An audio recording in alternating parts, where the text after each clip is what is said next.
е вистинското време. Сега е Божјото вистинско време. Еве, сега е поволно време. Еве сега е денот на спасението. Вака Библијата на секој недвосмислено му порачува. Но јас сакам да почакам, кога ќе сум подготвен за тоа. Многу луѓе вака размислуваат. Божјото време е сега. Утре можеби ќе биде предоцна. Мудриот Соломон вели: не фали се со утрешниот ден, зашто не знаеш што може денот да ти донесе.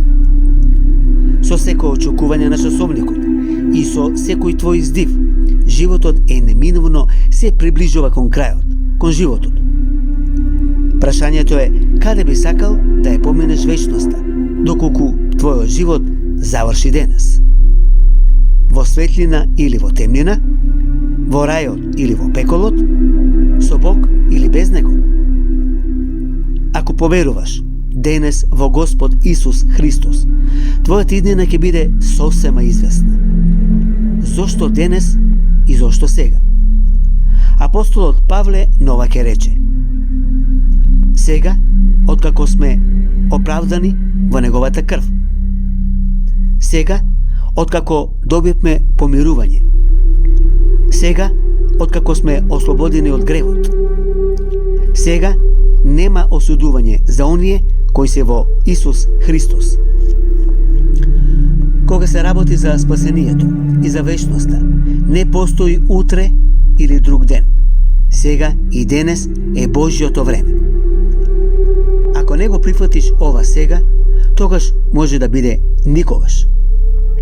Едноставната Божја порака: вистина, вистина ви велам, во Евангелието според Јован 5:2-4 се состои од 4 нешта за кои Исус зборува. Првото нешто е: кој го слуша моето слово? Колку ли е само едноставно да престанеш да се слушаш себе си или да бидеш под нечие влијание? Слушај го само неговиот глас. Второто е: верувај во оној кој ме прати. Секогаш што искрено ќе каже: слушам и верувам, на крајот ќе добие вечен живот. Третото нешто е: не доаѓа на суд. Колку е важно да бидеш ослободен од секаква вина. Четвртото нешто е дека сега си преминал од смрт во живот. Смртта нема повеќе власт над тебе. Ова е таа радосна вест или Евангелие кое ти е на дофат и кое треба само да го прифатиш и поверуваш.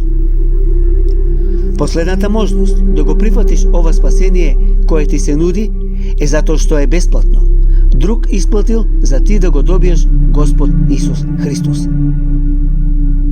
Макар и да се овие твоите последни мигови или ќе доживееш уште многу години, знај дека судниот ден сигурно ќе настапи.